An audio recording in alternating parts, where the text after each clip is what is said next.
Ẹ káàárọ̀, ẹ káàsán, ẹ kúrọ̀lẹ́, ẹ káalẹ́ níbi gbogbo tẹ́ ẹ ti ń wò wá. Orúkọ tèmi kò yí padà, Òjíṣẹ́ náà ni mo ṣì ń jẹ́. Fẹ́yìn subscriber wa kí yín pé ẹ ṣé. I always say it every time. Kí yín pé ẹ ṣé, ìtẹ̀ like, tẹ́ ṣé, tẹ́ comment, ẹ ṣé, àdúpẹ́. Ohun tí a mú wá fún wa lónìí náà ni a fẹ́ kí a gbọ́ ọ̀rọ̀ látẹnu àwọn bàbá wa Professor Banji Akintoye, àwọn dáàdi wa, ohun tó ń sọ lórí ọ̀rọ̀ rally wa, lórí ọ̀rọ̀ Yorùbá nation wa. Ó yá, ẹ wá lọ gbọ́ ohun tí àwọn bàbá wa sọ. Mesdames et messieurs, bienvenue à cette grande interview.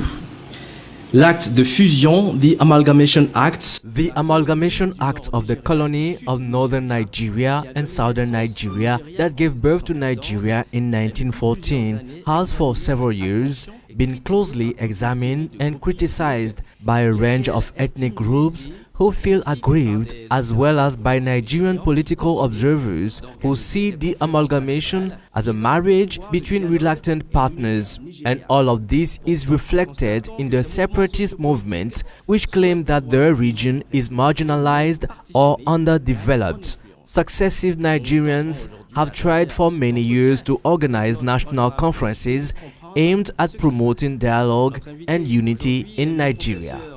And this is going to be the main topic of our interview with our guest, Professor Banji Akintoye.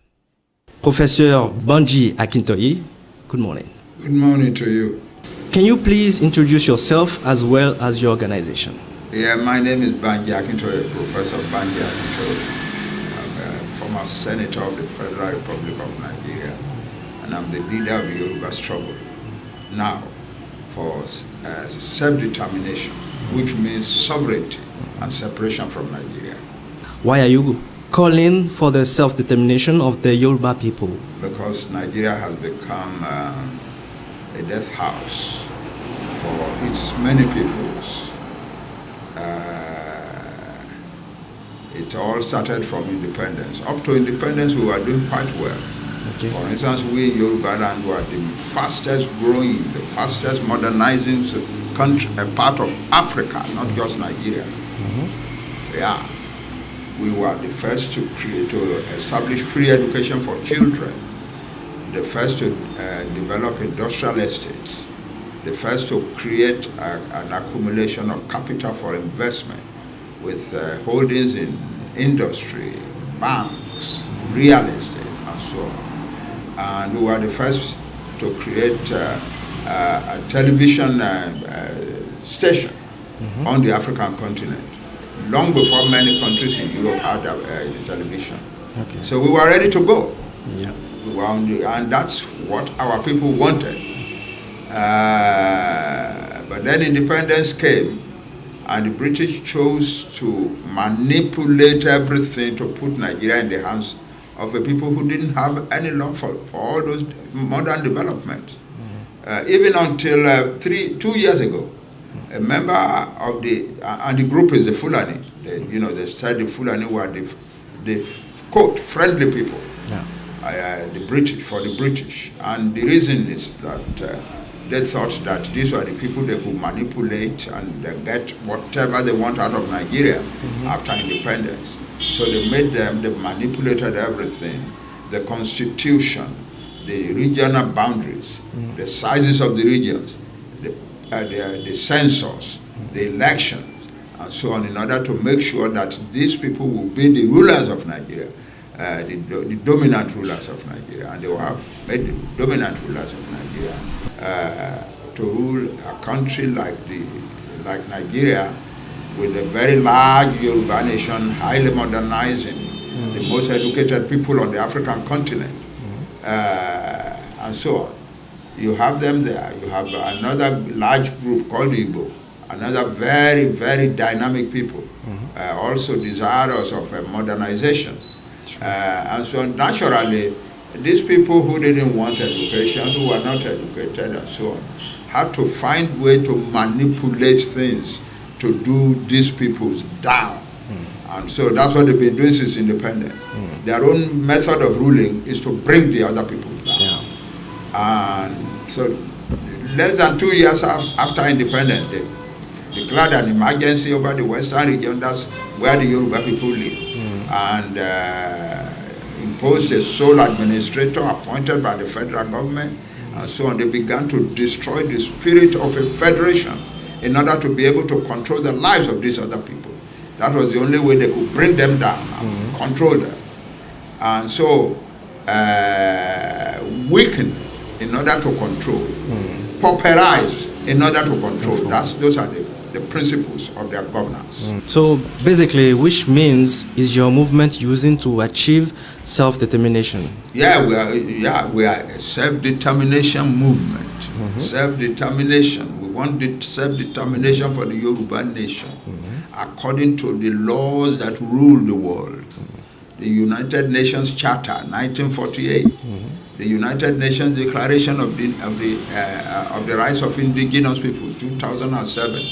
The African Charter of Peoples of the Rights of Peoples and of Right of Individuals and People, and so on. All of these say that the right of self-determination is an inalienable right of every group on earth, every ethnic group.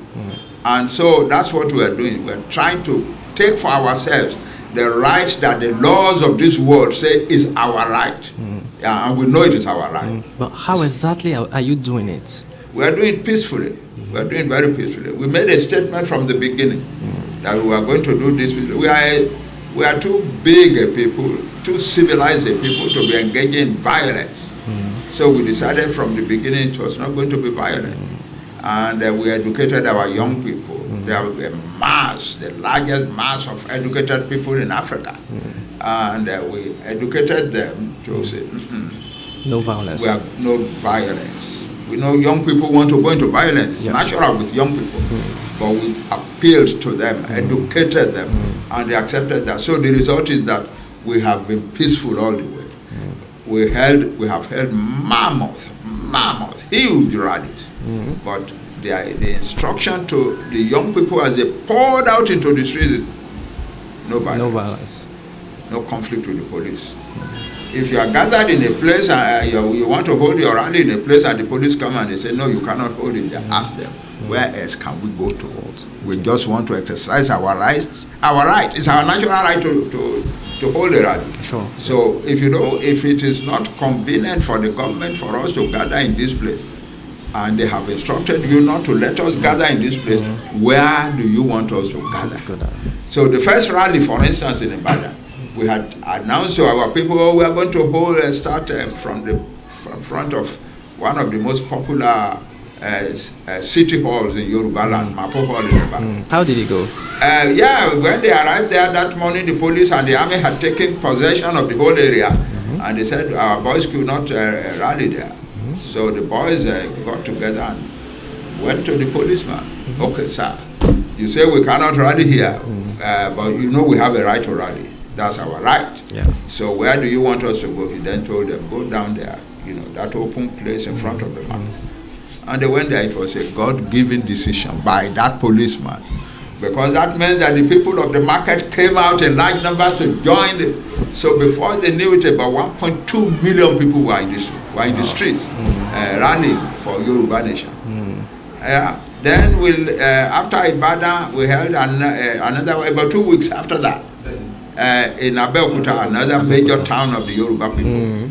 And it was a much larger rally than the Ibadan rally. Then much larger than the 1.2. Than the first one. With the first one was just 1.2 million. The Abeokuta rally was close to 2 million. Wow. Yeah, So then, and when that happened, we thought, we can never get a crowd that will be larger than that. But we did. It means the movement is really getting stronger. Yes, we did. 2 weeks later, we had another rally in Osogbo, and it was bigger than the Abeokuta rally. Okay. So, we had to accept that this is going to get bigger and bigger and bigger. Then we went to Akure, and it was bigger than Osogbo. And then we went to Ado Ekiti in the far east of Yoruba land. and it just beat all records. 3.1 million people. 3.1 million. That's the largest crowd that has ever gathered in the history of Nigeria in one single town. So, and yet in all this there was no violence, there was no conflict with the police, nobody was arrested, nobody got wounded or anything. That's the nature of our movement. We want to do things without violence. They know that, you know, we respect every group. Where there are politicians among us, we respect them. It's their right. Sure. You know, we are building a country that is going to be one of the most democratic in the world. And so we must not begin now to compel people to do what we want. No, they want So they have to join freely. To play Nigerian politics. Yeah, for now, let them. But when the time comes, they will recognize that that's a non-viable road. Why are you seeking independence and not a regional autonomy within the Federal Republic of Nigeria? When these things began to happen, and the federal, you know, our fathers, we Yoruba were led by Chief Obafemi Awolowo. He was one of the makers of the whole idea of federation. That was what our leaders agreed upon before independence. When they began to diminish the federalism, then a lot of people began to cry out for restructuring. Let's go back. Let's go back to the origin, which was a federalism. And we were all involved in it. I wrote more than 140 articles in the newspapers promoting the idea of federalism, the advantages of living in a federation in a country like our own, what we had gained in the past, and how to do it, and so on and so forth. Yeah, it is when we got tired, and we knew that the people we were dealing with would never, those who still think that, oh, federalism, regionalism, it will never happen. So if anybody thinks that restructuring of federalism or regionalism is going to return to Nigeria, they're just deceiving themselves. So we Yoruba have taken our decision. We've seen enough of it. Because the excessive centralization is destroying the life of Nigeria. It's destroying the life of every part of Nigeria. The educational standards are going down. So educational standards are going down. The universities are being wrecked. The primary schools and secondary schools are all becoming slums, and that's what they want. You know, it's not happening per chance. It's happening as a matter of policy. And why do you think they are doing that? Because they want to be able to control the people who are bigger than themselves and better educated than themselves, and the power is in their hands. So what they use is to use the power to climb them down. That's the only way. It's the only logical thing they can do. There is no other way. They cannot allow a democratic situation. Oh, everybody is free to do what they want, and then we contest election and then no. They cannot accept that because it will mean that they will lose power, and they don't want to lose power. So the idea then is pauperize them, destroy their system of education. I have had people face me. I was in the Senate. I have had people face me from among the Fulani in the Senate and tell me, all that your education, we are going to destroy it. Yeah, all that your education, we are going to destroy it. And they are destroying it. Yeah, so, and then they have dragged our society down so much that now the hundreds of thousands of young people who are graduating from universities and colleges and polytechnics in Yoruba land, there is no job for them. So large numbers of them are fleeing the country. What they are trying to do in this Yoruba land, is to achieve an Almajiri mass as they have in the north. So they want to have an educated Almajiri. What is Almajiri? People who are poor, no education, no knowledge, no hope, nothing. Roaming around the streets, begging. That's what they want to turn our young people to. It will not happen. It will not happen. No way. So large numbers of our children are fleeing the country and going to other countries and going there to do a great deal of good work for their employers in those countries. But many who don't have the patience and don't have the help to leave the country are trying to run out of the country by some illegitimate routes. Especially they believe they can walk across. Take the map of Africa, it looks open. Young mind. You can walk from Ibadan to Shogo to Ilorin to Jeba to Kaduna to Sokoto to the desert beyond Nigeria and go across the desert to the oases in the desert and end up in Libya. And large numbers of our young people in desperation are doing that, and many of them are dying in the desert. Yeah. General elections are supposed to be held in Nigeria in February 2023. What is the position of your movement with reference to these elections? As far as we are concerned, Nigeria doesn't exist for us anymore. So the election in Nigeria doesn't mean anything to us. Yeah. And we want our brothers who are running around saying they want to be this or that. You are wasting your time. You are wasting your time. So the country you say you want to rule is no longer there.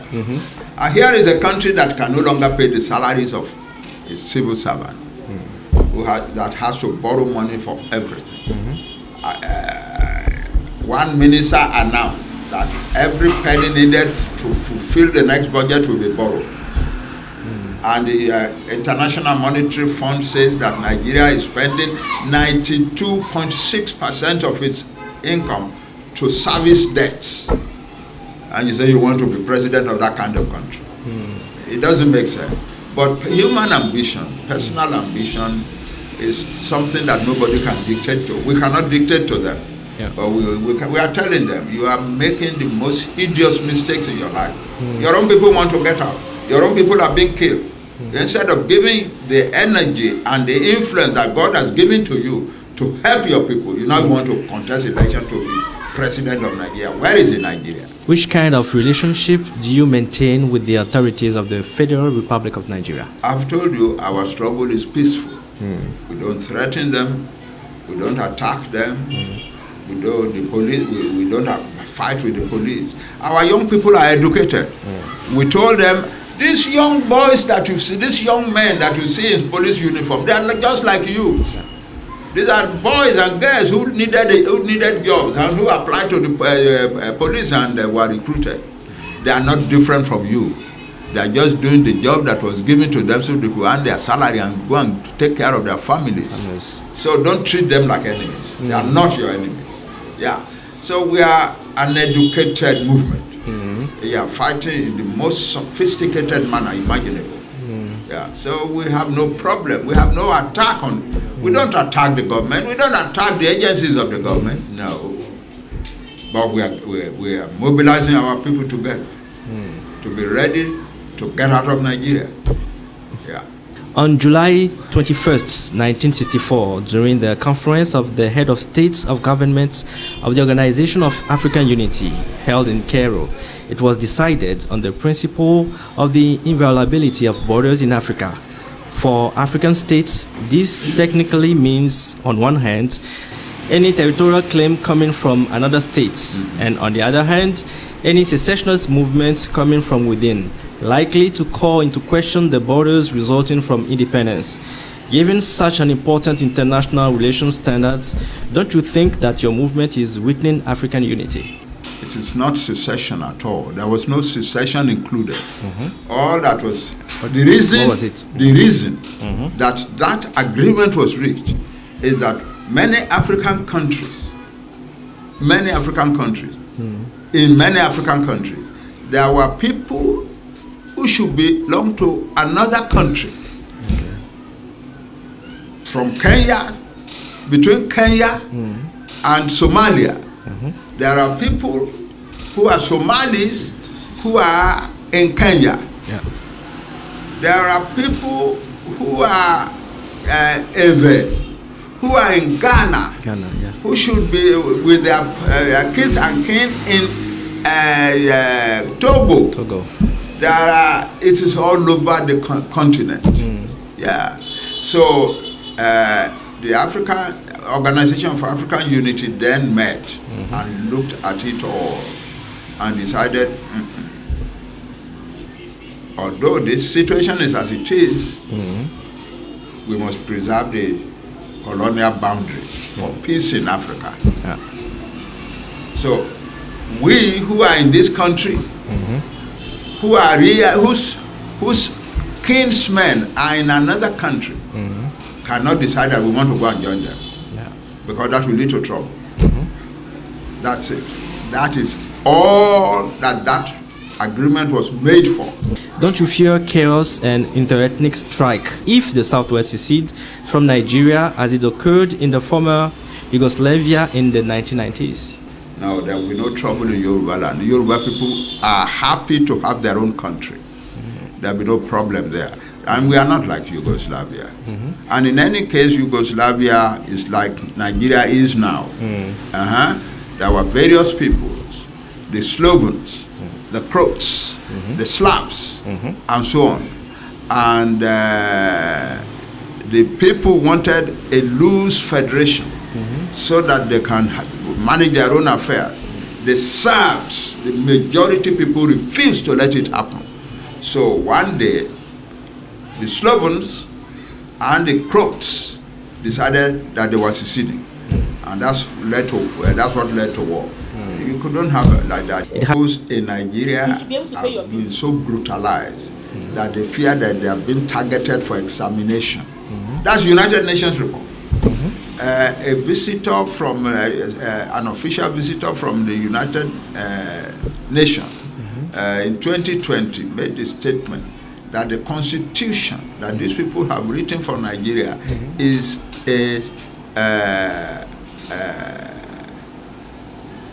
it's like a bomb set to detonate and destroy Nigeria. You know, a pressure cooker for injustice and division and strife. So the world has given up on Nigeria yet, and that's the truth of the matter.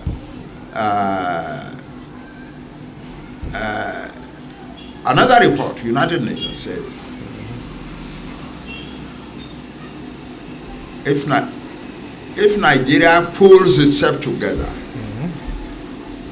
and begins to go the right way, because it says every index of development is operating at lower levels than that of any other country in the world. Yeah. If Nigeria pulls itself together, it's going to have a long way before it can become a country again. Yeah, a long way. That is if Nigeria pulls itself together and is doing better. But Nigeria is not doing better at all. Nigeria is doing worse and worse. So there's no country, seriously speaking, in Nigeria. Professor Banji Akintoye, thank you for your time. Eh bien voilà, mesdames. And that will be all for this interview. Thanks for your attention.